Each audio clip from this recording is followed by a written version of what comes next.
Allez, bonjour à tous. Aujourd'hui, on se retrouve sur une vidéo. On va pas parler d'analyse technique, on va pas analyser le marché.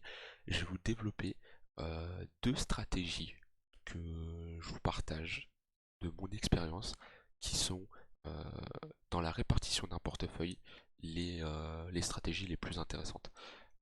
Avant ça, rejoignez le Discord, c'est là où j'apporte énormément de valeur, que je parle avec vous, que ce soit en message privé ou sur les différents canaux. Donc n'hésite pas, le lien est en description. Alors, aujourd'hui, on va vraiment voir, on va s'approcher sur le côté stratégie, qui est pour moi un côté qui est beaucoup oublié, et il y en a beaucoup qui achètent des cryptos sans avoir de plan, sans avoir voilà de gestion de ces crypto actifs et qui ont 100% de Bitcoin ou 100% de shitcoin ou bref. Aujourd'hui, on va voir deux stratégies. On va voir la première pour un débutant. Quand je parle d'un débutant, on parle d'un mec euh, qui n'y connaît vraiment pas grand chose en investissement, pas en analyse technique, en analyse fondamentale. Il peut difficilement, euh, voilà, il peut difficilement analyser pardon, une charte graphique. Voilà, on va dire c'est quelqu'un, il est là juste pour investir, placer son argent. On va être sur de l'investissement, on va pas parler de trading ou ce genre de choses. On va être sur de l'investissement pour un débutant et on va juste protéger son argent dans les crypto-monnaies, profiter de la hausse, être là pour la technologie, bref, en tout cas un profil débutant. Il n'y a pas d'analyse technique, il n'y a pas de fondamental. Donc déjà, qu'est-ce que je vais conseiller de faire? La première chose, ça va être de diviser hop, son argent en deux, l'argent qu'il va investir. Il va avoir une partie en, en cash, donc c'est de l'argent qu'il garde de côté au cas où il y a une future baisse. Et ça, c'est dur à déterminer parce que ça va dépendre du marché.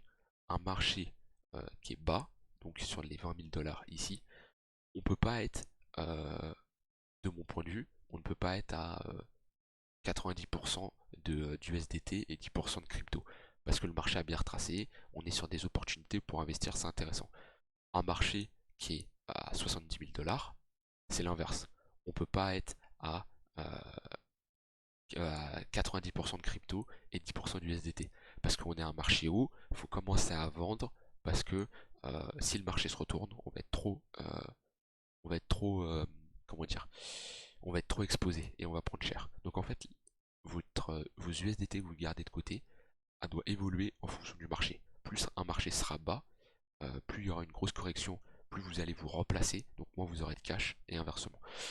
Mais je vais partir du principe, c'est une règle pour un débutant, c'est d'avoir toujours de côté 25% de cash. Quoi que ce soit, qu'on soit très haut dans le marché, très bas, il doit garder minimum 25% de cash. C'est un minimum. Ça peut varier, si vous êtes plus à l'aise avec 30-35, vous le gardez. Du coup, 75% de crypto. Le cash, vous pouvez le mettre en staking, vous en faites ce que vous voulez, juste vous gardez cet argent quand même de côté à disposition, au cas où il y a une chute violente, au cas où vous estimez qu'il y a une opportunité. Enfin, c'est surtout au cas où il y a un gros événement majeur, où vous vous dites, ok, là, on a une entrée, on retrouvera pas ces prix-là, voilà, c'est le sentiment que vous devez avoir. Euh, Ne descendez pas à 0%, mais vous dites que votre seuil limite c'est 10%, mais gardez 25% dans la plupart du temps. Et là, dans ces 75% de crypto, le portefeuille, il va être réparti en deux parties. On va avoir... euh, alors, je le conseillerais plus en deux parties. Maintenant, vous pouvez... Alors, on va voir. Déjà, on va voir une partie. Ça, c'est sûr, il n'y a pas photo. On est sur un 70% Bitcoin et Ethereum. Parce que c'est des cryptos qui seront là encore l'année prochaine. C'est des cryptos qui assurent une sécurité. Et pour un débutant, le plus important, c'est la sécurité. Peut-être qu'il fera moins de profit que sur certaines cryptos, mais il va pas savoir gérer quand vendre, il va pas savoir trop gérer quand acheter. Donc juste acheter du Bitcoin et de l'Ether et hold. Donc avec les 75% de crypto, les 75% de crypto ils vont être répartis en trois parties ou deux. Moi je vais parler de trois, mais 70% d'Ether. Donc admettons euh, vous avez je sais pas 1000 euros à investir. Euh, ici vous avez du coup c'est à peu près 300 euros de cash, à peu près. Et moi du coup là vous répartissez dans ces 1000 euros, il y a 700 euros qui vont en Bitcoin et Ethereum. Ensuite, on va avoir, hop,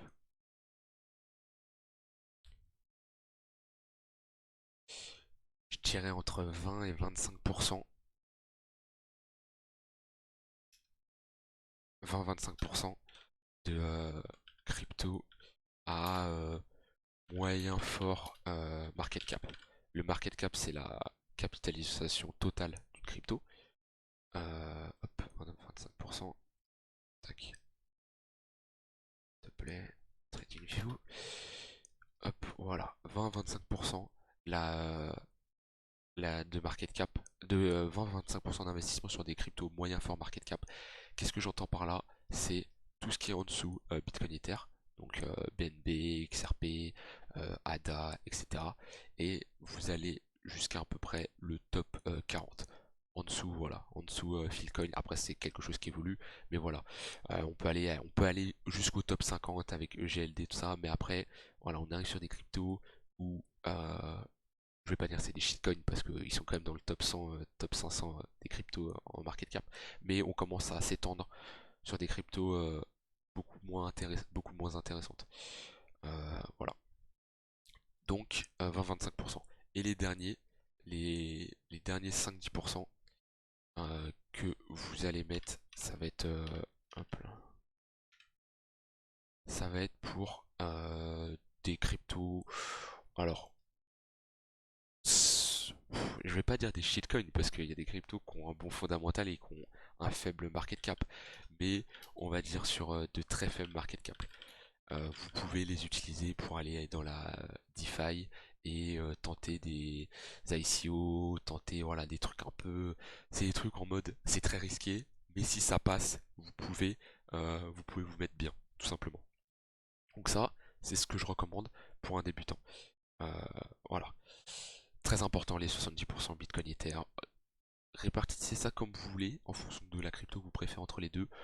Moi, je mettrais un 45-50% Ether, 20-25-20% Bitcoin. Parce que sur le long terme, je pense que Ether aura des rendements plus importants. Euh, les cryptos moyens forts market cap, je vous conseillerais Atom, je vous conseillerais Link, je vous conseillerais DOT, je vous conseillerais Solana, et on en a déjà 4. Je vous conseille d'en avoir pas plus de 8, parce qu'il faut quand même bien répartir. Et je vous dirais d'en avoir entre 4 et 8. Voilà, je vous en ai donné 4-5 là. Après, rajoutez ceux que vous aimez. J'aime pas Avax. Euh, j- Beaucoup trop d'inflation. Le Fonda, bon, ça va encore, mais pour moi, il y a mieux. Qu'est-ce qu'on pourrait dire d'autre? Ouais, pour moi, Link, Atom, Dot et Solana, c'est les plus gros dans les forts market cap.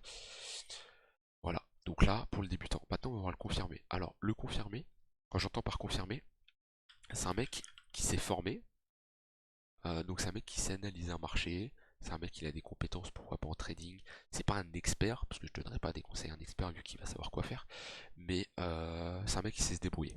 Il sait se débrouiller. Le 75-25% de cash, il va pas trop changer. Après, on peut le réduire à 80-20, parce que déjà c'est un confirmé, donc il n'aura pas les mêmes émotions sur une potentielle baisse, donc il peut potentiellement encaisser un plus gros drawdown. Maintenant, pareil, en fonction aussi du marché, si on est à 70 000 sur le Bitcoin, on va être plus sur un 40% de cash, 45%, parce que on est assez haut, on récupère de l'argent au cas où ça part. Donc on va dire 80% de crypto. Hop. Et ici, on va faire comme ça, 20% de cash. Ensuite, dans les cryptos, on a toujours une base Bitcoin Ether qu'on va réduire parce que la différence d'un confirmé à un débutant, c'est qu'il va avoir des bases, il va savoir faire de l'investissement avec de l'analyse technique, il va savoir quand acheter, il va se connaître, il va avoir plus d'expérience, il va mieux s'y connaître. Donc, on va pouvoir aller chercher la performance sur d'autres cryptos. Donc, on va mettre 50-60%. Du coup, on va couper, on va mettre 50% Bitcoin Ether, qui reste quand même une une bonne sécurisation pour un portefeuille d'un confirmé. On va être ensuite sur moi, ce que je conseillerais personnellement, c'est d'être dur sur 25% sur des cryptos moyens fort market cap, mais on peut s'autoriser d'aller chercher des cryptos, voilà, un peu plus bas en market cap, voilà, du 300 millions. Après, c'est un peu au feeling, hein, mais si- en fait, le confirmé, il va avoir de l'expérience, il va connaître certaines cryptos, il va avoir un certain feeling. C'est dur à expliquer, mais il y a un certain feeling et il saura ce qui est bon ou pas bon. Il se trompe aussi, hein, il fait des erreurs. Mais voilà, on peut être sur un 25%. Euh, crypto market cap. Donc pareil, Atom, tout ça, on reste là-dessus. On peut aller chercher des cryptos moyens market cap. Qu'est-ce que j'entends par moyen? On a du CRV, ce genre du curve. Voilà, curve. On a. Qu'est-ce qu'on peut avoir d'autre? Du mana, du Monero. Après, ça reste des forts market cap quand même, hein, Monero, tout ça. Mais voilà, on peut avoir du Have, du Iota, enfin bon, Iota ça pue un peu, mais je parle en termes de market cap. Du Chiliz, voilà, c'est des bonnes cryptos en moyenne market cap. Ensuite, il va avoir, hop, en général, un confirmé, il aime moins bien enfin, généralement, c'est plus les débutants qui aiment bien les shitcoins, les faibles market cap, parce qu'ils disent, waouh, on fait des rendements incroyables. Le confirmé, il est moins là-dedans. Il est clairement moins là-dedans. Donc, on va être sur quelque chose d'assez faible, de mon point de vue. Je vais être sur un 10%, euh, sur faible market cap. Et du coup, là, vous allez me dire, il reste 10%. Oui, et ben, les 10%, il va les consacrer. Alors, je réduirais peut-être à 5% et je mettrais 60. Ouais, on va mettre 60% ici. Et on va mettre 5% là. Parce que j'ai pensé, mais ça reste assez fort. Euh, 5% pour du trading. Du trading, ça peut être du swing trading. Donc le swing trading, c'est du trading avec comme unité de time frame. On va utiliser du 4 heures, du 1 heure. Ça va être du swing trading, ça va être des trades qui vont durer quelques jours, quelques semaines. On peut faire du day trading, c'est de l'intraday, on va utiliser du 15 minutes, du 1 heure. C'est un trade qui va durer, il peut durer quelques heures, une ou deux journées en général, mais en général ça dure pas très longtemps. On peut faire du scalping en une minute, 3 minutes, voire des secondes. C'est quelque chose de très compliqué le trading en général, donc c'est pour ça, c'est sur du confirmé. Et l'idéal, c'est qu'il a toujours 5% en trading. Et si son run, si il fait de l'argent, il gagne. S'il passe à 6, 7, 8%, et ben les pourcentages qu'il gagne, il va les répartir dans les cryptos au-dessus ou en cash. Et en gros, le trading va lui permettre d'accumuler des cryptos. Et c'est comme ça qu'on doit le voir. Ou augmenter son bac de cash. Voilà, moi maintenant, c'est ce que je vous conseille. Euh, si vous fonctionnez pas comme ça, chacun fonctionne de sa manière. Si votre manière marche, tant mieux, gardez-la. Ne changez pas tout ça parce que je vous ai dit de faire comme ça. Si vous êtes actuellement, vous êtes un peu dans le flou, vous savez pas trop comment vous positionner, dans quoi investir et tout, respectez ça. Ça vous donnera une bonne base. Euh, vous allez faire du profit quand ça va monter. Vous allez limiter la casse parce que vous aurez pas mal de Bitcoin et Ether. Et du coup, vous n'allez pas vous prendre des moins 98% comme certaines altes. Dans vos 5-10%, il y a des alts qui vont mourir, que vous ne reverrez pas, c'est sûr, mais on a un faible pourcentage là-dessus, donc vous pouvez vous permettre. Les cryptos moyens fort market cap, c'est les cryptos que vous pouvez utiliser pour faire du staking, pour avoir des airdrops, etc.